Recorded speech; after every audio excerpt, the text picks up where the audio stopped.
天大人大，为了高兴你要到屋里搞一个鸡蛋糕，想这样做完之后可以搞火锅提一下气。准备好啊，5个洋鸡蛋，投鸡蛋的话呢，你搞8个，反正不管你搞送蛋，不能搞6个啊，看你们晓不晓得为什么事。先把鸡蛋打进碗里，放入适量的盐来，饺子圈搞把玩，电咔咔旋进来，再搞筷子把它搅拌均匀，上头的这个铺子把它漏里丢了，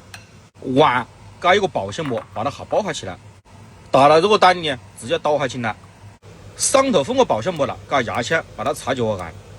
上气了框盖子转小火啊，搞25分钟，熟了之后盛进冷水沟，把这外面的保鲜膜一刮开，搞点冷水沟子，这个蛋子成功了。像我这样搞刀子，像这样切，再像这样啊，把这蛋糕来成这个效果就可以了。鲜嫩爽滑的蛋糕就此诞生。这样做好了以后，这个蛋糕呢，